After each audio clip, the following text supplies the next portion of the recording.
Hello everyone, welcome to my YouTube channel जहाँ पे मैं अपनी जो जेई की जो जर्नी थी उससे कुछ चीज़ें सीखा हूँ। जहाँ पे मैंने कुछ गलतियाँ की थी और उन गलतियों से ओवरकम किया हूँ और कुछ पॉजिटिव चीज़ करते हुए जेई मीन्स 2020 में 99% स्कोर किया है और जेई एडवांस 2020 में डिसेंट सी रैंक हासिल की है। और इन्हीं सब चीज़ों को एक एक्सपीरियंस के रूप जो चीज़ों से सीखा हूँ मैं अपने इस यूट्यूब चैनल के थ्रू शेयर कर रहा हूँ। तो ऐसी चीज़ों को सीखने के लिए मेरे प्लीज़ चैनल को सब्सक्राइब करिएगा। तो आज हम डिस्कस करेंगे कि किस तरीके से हम केमिस्ट्री में एक्सेल करें। तो केमिस्ट्री एक ऐसा सब्जेक्ट है, अगर इस पे हमारे थोड़े पास टेंशन पावर होती है और थोड़ी बहुत चीज़ों को हम एक सही डायरेक्शन में करें तो बाकी दो सब्जेक्ट मैथ्स और फिजिक्स के टर्म रिलेटिव ये सब्जेक्ट काफ़ी ईजी होगा इसके सब्जेक्ट में स्कोर करना जेई के पैटर्न को देखते हुए। तो केमिस्ट्री जो हो मेनली 3 पार्ट में डिवाइडेड है हमारे पास, ऑर्गेनिक, फिजिकल और इनऑर्गेनिक केमिस्ट्री। तो हम सबसे पहले हम बात करेंगे ऑर्गेनिक केमिस्ट्री के। तो ऑर्गेनिक केमिस्ट्री एक ऐसे सब्जेक्ट है जो मैथ से काफ़ी रिजर्वलेंस रखता है और आपने मैथ्स की जेई की तैयारी कर रहे हैं तो आपके डेफिनेटली मैथ्स में काफ़ी अच्छे होंगे आप। तो ऑर्गेनिक केमिस्ट्री में भी आप एक अच्छे अगर सही डायरेक्शन में चलें तो आप एक अच्छी ऑर्गेनिक केमिस्ट्री में आप अच्छा स्कोर कर पाएंगे। तो हम बात करेंगे ऑर्गेनिक केमिस्ट्री जो मैथ की तरह है, जैसे जिस तरीके से मैथ्स में कॉन्सेप्ट्स होते हैं उस तरीके से ऑर्गेनिक केमिस्ट्री में भी होती है रिएक्शन मैकेनिज्म। जिस तरीके से आपको मैथ में कॉन्सेप्ट्स के थ्रू चीज़ों को समझ आ सकती है, चीज़ों को आप प्रूव कर सकते हो, उस तरीके से यहाँ पे होती है हमारे पास रिएक्शन मैकेनिज्म। आप रिएक्शन मैकेनिज्म से चीज़ों को देख सकते हो कि किस तरीके से किसी चीज़ का यहाँ न्यूक्लियोफाइल का यहाँ पे अटैक हुआ, किस तरीके से किसी चीज़ें बाहर हुई हैं, कब वो चीज़ बाहर होगी, कब न्यूक्लियोफाइल का अटैक होता है। वो बहुत सारी चीज़ें मैकेनिज्म के थ्रू आप सीखोगे और आपको अगर मैकेनिज्म समझ जाओगे चीज़ों की तो आपको चीज़ों को रिटेन करने में आसानी होगी। तो इस ऑर्गेनिक केमिस्ट्री को किस तरीके से हम अपने मास्टर करें, तो सबसे पहली जो चीज़ होगी आपकी जो क्लास नोट्स है, आपको जो टीचर जो पढ़ाया वो जो नोट्स करवा रहे हैं आप उस नोट्स के थ्रू जो रिएक्शन मैकेनिज्म उनको देख लीजिए। जो एनसीईआरटी जो है उसकी एनसीईआरटी की रीडिंग लगा ली और जितने भी रिएक्शंस दे रखी है एनसीईआरटी में आप कोशिश करिएगा वो रिएक्शन आप उनको लर्न कर लें, बाय हार्ट लर्न करें। जैसे जैसे आप मैकेनिज्म को देख जाएंगे आपको आसानी होगी रिएक्शन को याद करने में। तो बट आप कोशिश करिएगा कि जो एनसीईआरटी की जो रिएक्शन है वो भी आप देख लें और अपने नोट्स को भी अच्छे तरीके से कर लें। बट होता क्या कि मैथ्स में सिर्फ कॉन्सेप्ट सीखने से कुछ होता नहीं है, जेई में एप्लीकेशन पार्ट ज़्यादा इंपॉर्टेंट होता है तो हम उसमें प्रैक्टिस करते हैं। उसी तरीके से हमें ऑर्गेनिक केमिस्ट्री में भी प्रैक्टिस चाहिए होगी। तो प्रैक्टिस के लिए होगा कि आपके जो क्लास नोट्स होते हैं उसमें ऑर्गेनिक केमिस्ट्री में प्लस पॉइंट होता है कि हमें क्लास नोट्स में ही बहुत सारे क्वेश्चन करवा दिए जाते हैं। तो वही वो आपके पास एक मिनिमम क्राइटेरिया होगा, उससे तो आपको करना ही है। बट साथ ही में जेई में और एक्सेल करने के लिए मतलब जो आपके क्लास नोट्स है वो आपको एक कंपटीशन में ला के रख देंगे। ऑर्गेनिक केमिस्ट्री में आपको लाइक ऑर्गेनिक केमिस्ट्री सब्जेक्ट है उसमें ऐसा नहीं होगा कि आप बाकी बच्चों से बाहर हो जाएंगे, आपको एक कंपटीशन में रखेंगी जो क्लास नोट्स है वो।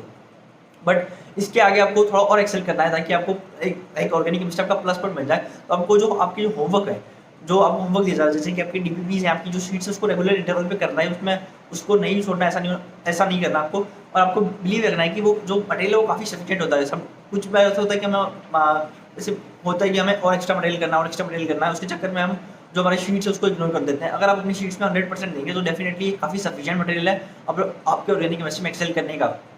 और साथ ही में अगर आपको ऐसा लगता है कि ये मटेरियल है वो तो मैं कर दिया हूँ या फिर उसके अलावा और भी मटेरियल करना है मेरे को ताकि मैं और भी एक्सेल करूँ ऑर्गेनिक केमिस्ट्री में, एक बात तो पहले फिक्स कर लीजिए कि ये जो मटेरियल है आपका काफ़ी सफिशिएंट होता है, इसके अलावा कुछ करने की ज़रूरत नहीं होती है। पर फिर भी आप अगर चाहते हैं कि आप थोड़ा एक भी सवाल आपका छूटे नहीं, एक भी सवाल गलत ना हो, तो आप ऑर्गेनिक केमिस्ट्री में कुछ एक बहुत बुक्स जैसे मार्केट में बहुत मिल जाएंगे, बट जो कोटा में जो फेमस बुक चलती है और जो मैंने खुद ने यूज़ की थी जिसके कारण मैं जे एडवांस में मैक्सिमम क्वेश्चन सही होते और जेई मेंस में तो जेई मेंस में भी मैक्सिमम क्वेश्चन सही होते, वो बुक है वो है M S Chauhan. M S Chauhan इसमें जो है एक्सरसाइज वो 3 पार्ट में डिवाइडेड होती है। जो एडवांस प्रॉब्लम ऑर्गेनिक केमिस्ट्री है by M S Chauhan sir, वो आप डेफिनेटली देखिएगा। उसमें जो प्रॉब्लम्स हर चैप्टर की वो 3 पार्ट में डिवाइडेड होती हैं। तो इसके करने का एक सही तरीका होना चाहिए, वरना क्या होगा कि आप एक चैप्टर को करना शुरू करेंगे, आप उसी में रह जाएंगे और आपका मोटिवेशन धीरे धीरे ड्रेन होता जाएगा, आप पूरी बुक को कर नहीं पाएगा, आप उसका प्रॉफिट उठा नहीं पाएंगे पूरी तरीके से। तो इस बुक में जैसे कि 3 एक्सरसाइज है, आप तो साथ में 3 एक्सरसाइज नहीं करनी है, आपको सब जब पहले सब फर्स्ट इंटरवल में आपको सभी चैप्टर की लेवल 1 एक्सरसाइज कर देनी है। फिर जब जेईई एडवांस का टाइम आएगा तब लेवल 2 लेवल 3 करनी है। जैसे कि लेवल 1 में यहाँ पे सिंगल करेक्ट क्वेश्चन दे रखे हुए हैं और लेवल 2 और 2 में आप पाएंगे 2 में पाएंगे और 3 में पाएंगे कि वहाँ पे मल्टीपल करेक्ट ऑप्शन दे रखे हैं, more than one correct option और मैचिंग द कॉलम से फ्लो चार्ट दे रखे हैं। होता है कि एडवांस में कुछ तरह की प्रॉब्लम पूछी जाती है, लाइक जेईई में सिंगल करेक्ट प्रॉब्लम होती है, बट एडवांस में होता है मल्टीपल करेक्ट प्रॉब्लम, मतलब more than one correct problem होती है। फ्लो चार्ट होता है, बीच में पूछ लेता है कि मिसिंग एलिमेंट कौन कौन सा है। तो उसके लिए आपको लेवल 2 और लेवल 3 की प्रैक्टिस होना जरूरी है। बट अगर आप सिर्फ लेवल 1 करेंगे तो आपको कॉन्सेप्ट तो पावरफुल हो जाएगा, क्योंकि but more than one correct type question होता है कि एक क्वेश्चन होता है 4 क्वेश्चन होते हैं, 4 में अलग अलग रिएक्शन होती है। मतलब पॉइंट है कि आपको चारों रिएक्शन आनी चाहिए साथ में, एक ही में वो टेस्ट करते हैं कि आपको चारों रिएक्शन आनी चाहिए। तो वो आप लेवल 1 एक्सरसाइज काफ़ी सीख सकते हैं, बट फिर भी आप प्रैक्टिस है तो लेवल 2 लेवल 3 में जा सकते हैं। बट लेवल 1 करने का भी एक स्पेसिफिक वे है कि अगर आप ऐसे स्टार्टिंग से अपनी मर्जी से करने वाले एक दिन मुँह उठा लिया, आप लेवल 1 करने लगे स्टार्टिंग से, तो ऐसा हुआ कि आप पूरी नहीं कर पाओगे। जैसे क्या एक क्वेश्चन के आपने पीछे सॉल्यूशन देखा, तो आप पूरी क्वेश्चन कर नहीं पाओगे। तो आप क्या करिएगा कि आप जो है अब 30 क्वेश्चन पकड़ लिए और 40 मिनट्स का टाइमर सेट कर लिया, और उस 30 मिनट्स को क्वेश्चन को करने के लिए आप बिना जो सॉल्यूशन कॉपी होती है उसकी एक सॉल्यूशन कॉपी भी आती है हमें आंसर की जो किताब है उसकी, तो आप उसको ना देखिएगा, सॉल्यूशन को 30 क्वेश्चन को एट द स्ट्रेच बैठ के आप कोशिश करने की कोशिश करिएगा। फिर जब 40 मिनट का टाइमर हो जाएगा उसके बाद आप देखिए कि कौन कौन से क्वेश्चन आपसे मतलब नहीं हो पाए और कौन कौन से क्वेश्चन आपसे गलत हो गए। उस क्वेश्चन को आप देखिए, उसको सॉल्यूशन कॉपी से रेफर करिए। फिर भी डाउट हो तो अपने टीचर्स के साथ डिस्कस करिए, अपने फ्रेंड के साथ डिस्कस करिए। तो यहाँ से आपको फील होगा कि आपका जो पर्टिकुलर पार्ट था जहाँ पे आप अप्लाई करने में रह गए, तो वो चीज़ आप ऐसे सीख लेंगे और धीरे धीरे उन चीज़ों को एलिमिनेट करिएगा, तो आपके फाइनली एक एडवांस में और मीन्स में एक अच्छा स्कोर आएगा ऑर्गेनिक केमिस्ट्री की तरफ से, जो आपकी रैंक को एक्सेल करने में काफ़ी मदद करेगा।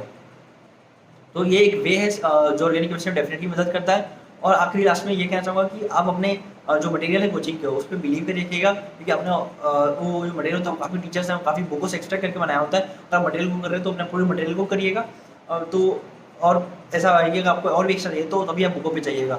और साथ लास्ट में ये कहूँगा कि आप जो उसको कॉन्सेंस में आप करें तो आपके नोट्स ज़्यादा इंपॉर्टेंट है, एनसीईआरटी इंपॉर्टेंट है, आपके कोचिंग का मटेरियल इंपॉर्टेंट है, और साथ में आप कोई बुक चाहें कि आप तो बुक लगाना चाहें तो एडिशन में आप बुक कर सकते हैं। Till then best of luck, bye bye.